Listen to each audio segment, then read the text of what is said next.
अस्सलाम वालेकुम। Chapter number first, lecture number 3। आज हम स्टार्ट करने लगे हैं न्यू टॉपिक। तो हमारा आगे जो टॉपिक है वो है फाइलेटिक लाइनेजेस। तो फाइलेटिक लाइनेजेस से हम बात करते हैं कि अमूमन तौर पर हमारी ज़मीन के ऊपर जो स्पीशीज़ जो हैं वो बहुत ज़्यादा मौजूद हैं, बेबहा स्पीशीज़ हैं, अनगिनत स्पीशीज़ हैं। तो अमूमन तौर पर हमारे पास जो स्पीशीज़ की जो कैपेसिटी जो है, स्पीशीज़ से मुराद है एक अलग अलग species, different types of species. जब हम बात करते हैं डिफरेंट स्पीशीज़ की, तो उन डिफरेंट स्पीशीज़ के अंदर आपके पास हर तरह की चीज़ें आती हैं, चाहे वो इंसेक्ट्स हों, चाहे वो एनिमल्स हों, चाहे वो वैस्कुलर प्लांट्स हों, एल्गी, फंगी, प्रोटोजोआ एंड प्रोटोजोआंस। तो उन डिफरेंट स्पीशीज़ की अब तक की जो तादाद आपके पास जो अनडिस्कवर्ड है, जिसका हमें पता ही नहीं है, तो वो आपके पास है 5 to 30 मिलियन स्पीशीज जो है आपके पास अभी तक क्या है, अनडिस्कवर्ड है, जिसका हमारे पास कोई तस्वुर ही नहीं है। तो जो स्पीशीज आपके पास डिस्कवर्ड हो चुकी हैं वो कितनी है, 2.5 मिलियन या 25 लाख स्पीशीज। तो उसमें सबसे ज्यादा जो स्ट्रेंथ है आपके पास, तादाद जो है वो किस चीज की है, इंसेक्ट्स। इंसेक्ट्स जो आपके पास वो 53% है, एनिमल्स जो आपके पास वो 19.9% है। वेस्कुलर प्लांट्स ऐसे प्लांट्स हैं जिसके अंदर xylem and phloem tissues proper तौर पर पाए जाते हो। तो वैसी चीजें जो कहीं पर भी फिट नहीं थी, दूसरी जो स्पीशीज हैं उनको हमने एक जगह कंसीडर किया। वो कौन कौन सी हैं, algae, fungi, protozoans and prokaryotic such like as a bacteria and monera cyanobacteria. तो उनकी जो स्पीशीज है आपके पास वो कितनी है, 9.4% स्पीशीज जो है टोटल स्पीशीज का हुजम है। तो कुछ स्पीशीज ऐसी हैं, ये वो रिकॉर्ड्स हैं जो हमारे पास इस वक्त इन स्पीशीज हमारी ऑन लैंड जमीन के ऊपर मौजूद हैं। कुछ स्पीशीज ऐसी भी थी जिनका हमारी जमीन के ऊपर नाम ही नहीं है। उसकी वजह क्या थी, सॉफ्ट बोन्स। उसकी वजह क्या थी आपके पास, सॉफ्ट बोन्स। सॉफ्ट बोन्स होने की वजह से क्या हुआ, एवोल्यूशन। और एवोल्यूशन होने की वजह से हमारे पास उनका जो रिकॉर्ड जो था वो क्या हो गया, आपके पास लॉस्ट हो गया, खत्म हो गया। तो जो आपके पास हार्डन बोन्स जो थी, जिनका स्केलेटन क्या था, हार्ड स्केलेटन था, तो उनका रिकॉर्ड आपके पास आज भी क्या है, प्रेजेंट है। और ये वही स्पीशीज हैं जो आपके पास इस जमीन के ऊपर इनका रिकॉर्ड मौजूद हो। तो हमारा जो आज का टॉपिक जो है वो फाइलेटिक लाइनेजेस। फाइलेटिक लाइनेजेस कहते हैं एक ऐसी सीरीज जो जुड़ी हुई हो आपके अब्बाओ अजदाद के एक ताल्लुक से, के the unbroken series of species arranged in ancestor to descendant. Ancestor का मतलब है अब्बाओ अजदाद, और डिसेंडेंट कहते हैं औलाद, जो उनकी आगे स्पीशीज है। और एक ऐसा सीक्वेंस जो दूसरी स्पीशीज से इवॉल्व होती हो। वक्त गुजरने के साथ साथ जो स्पीशीज जो हैं वो इवॉल्व होती हैं, वो एक जैसी नहीं रहती, उनमें चेंजेस जो हैं वक्तन फवक्तन आती रहती हैं। लेकिन ये नहीं है कि आप कहें कि जी आज स्पीशीज डिफरेंट है, 4 साल बाद जो नई स्पीशीज होगी वो डिफरेंट होगी, ऐसा नहीं होता। इनके लिए मिनिमम टाइम दरकार, मैक्सिमम टाइम दरकार होता है, उसे हम कहते हैं एवोल्यूशन। ये चीजें हमेशा एवोल्यूशन से ही चेंजेस वगैरह इनके अंदर आती हैं। तो उसमें क्या होगा, unbroken series of species arrange ancestor to descendant sequence with the each later species having evolved from that immediately present before। जो आज की उस स्पीशीज से जो पहले की स्पीशीज है आपके पास, वो एक नए इवॉल्व के बाद आपके साथ क्या है, मौजूद है। सेकेंडली आपके पास जो नेक्स्ट टॉपिक है हमारा वो आ जाता है biological method.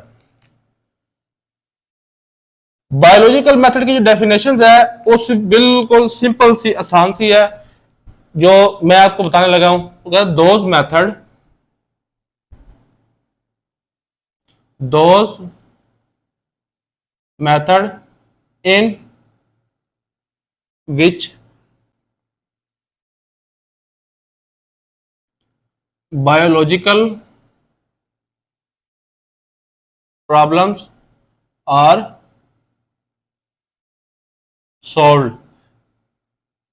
are called biological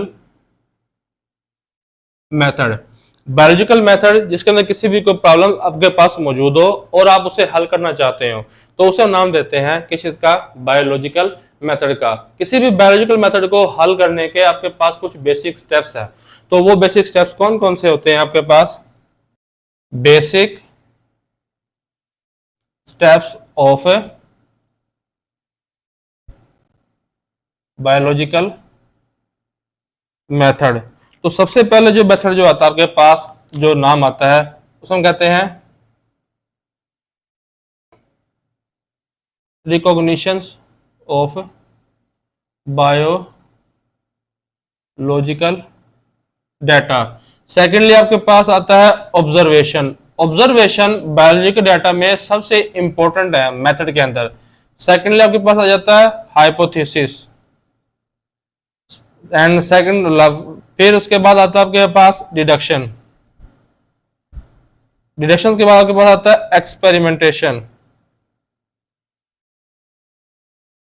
experimentation के बाद आपके पास आता है थ्योरी, या उसके बाद आता है आपके पास थ्योरी या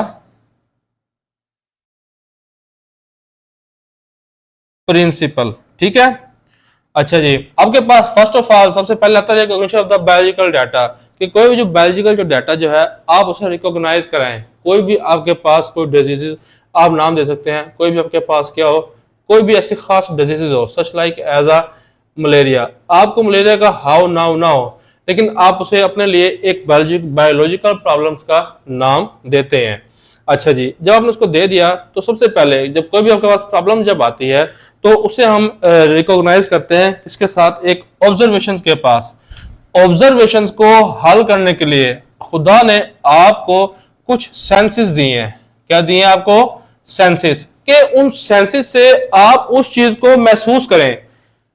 सूंघने की हिस्स, चखने की हिस्स, महसूस करने की हिस्स, सूंघने की हिस्स, और ये वो हिस्से हैं जिनसे देखने की हिस्स, ये वो हिस्से हैं जिनसे आप ऑब्जर्वेशंस का सबसे पहले आप अंदाजे लगाते हैं। ऑब्जर्वेशंस को ऑथेंटिक्स नहीं होते, परमानेंट नहीं होते, चेंज होते रहते हैं, लेकिन आप मकसद ये है कि सबसे पहला आप ऑब्जर्वेशंस क्या अखज करते हैं।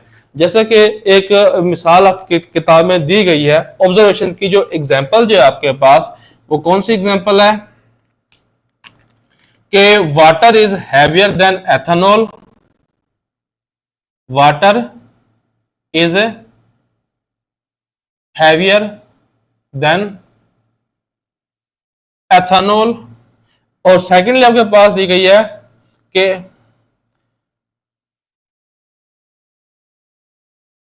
Freezing point of water is lower than boiling point, कि पानी का जो फ्रीजिंग पॉइंट है उसके बॉइलिंग पॉइंट से क्या होता है? कम।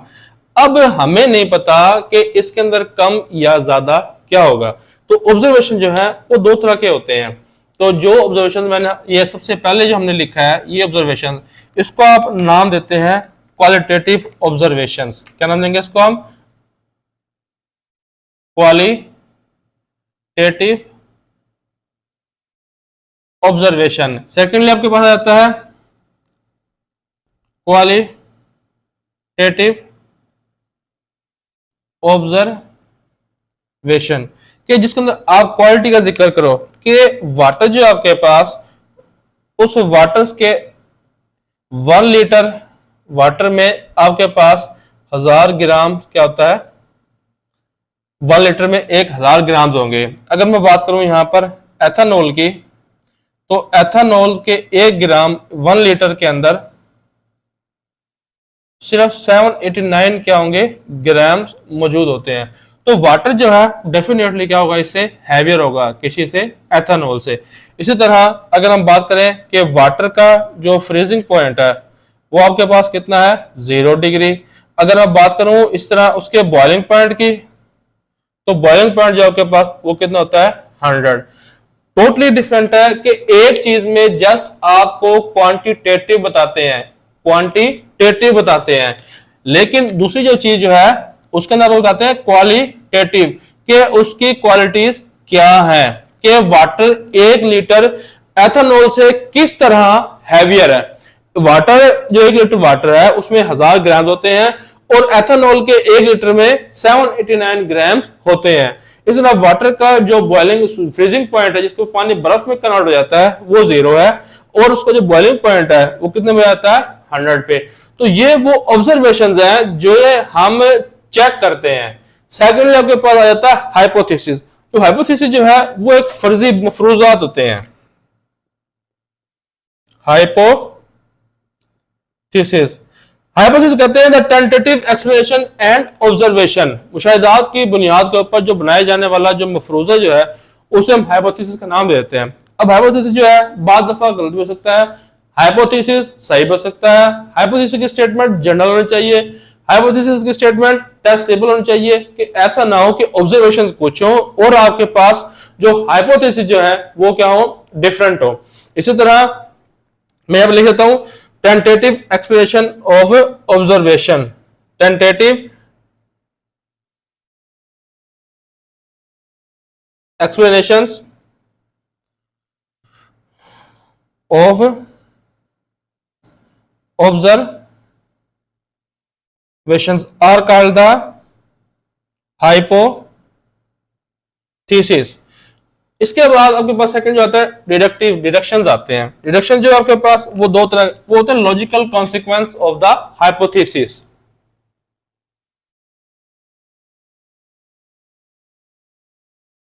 डिडक्शन जो है वो होंगे अपना लॉजिकल कॉन्सिक्वेंस। अगर वो लॉजिक्स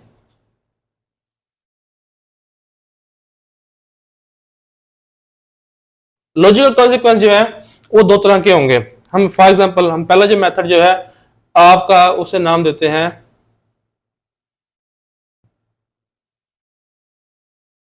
डिडक्टिव, दूसरे को नाम देते हैं हम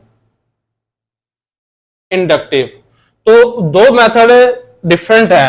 एक के अंदर हम बात करते हैं जनरल की और एक के अंदर हम बात करते हैं स्पेसिफिक की। तो डिडक्टिव जो है वो है some specific to the general. It's move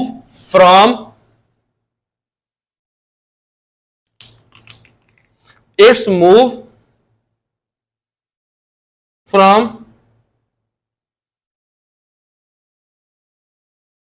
specific to general. इससे मतलब यह है कि जिसके अंदर आपकी स्टेटमेंट सिर्फ स्पेसिफिक से जर्नल की तरफ जाए।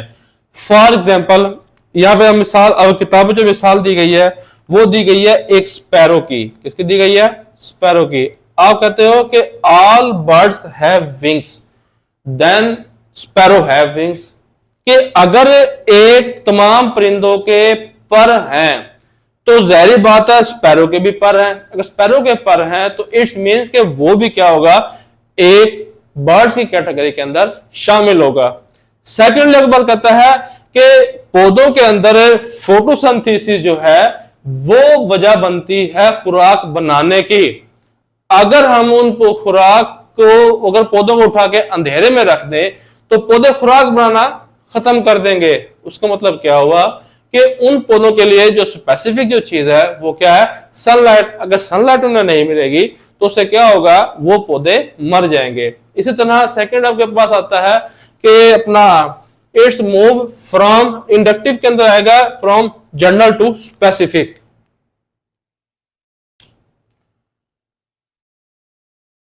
General to specific. आप उसने एग्जांपल दी आप किताब के अंदर ईगल की। अब ईगल जो है वो क्या आपके पास अपना स्पेसिफिक है। अब कहता कि तो all eagles have wings, sparrow have wings, then they are use for flying. अगर इनके पर जो हैं, जैसे बर्ड्स आर फ्लाइंग, जब परिंदे उड़ते हैं, इसी तरह जो ईगल्स भी जो होंगे वो भी परों का जो इस्तेमाल है वो किसके लिए यूज करते हैं, उड़ने के लिए इस्तेमाल करते हैं। ये दो स्टेटमेंट्स है, it's move from specific to general and general to specific. उसके बाद क्या है हमारा जो नेक्स्ट जो है वो आता है एक्सपेरिमेंटेशन। तो एक्सपेरिमेंटेशन में ये होता है किसी भी चीज को परखने का अमल जिसे हम कहते हैं उसे हम कहते हैं एक्सपेरिमेंटेशन।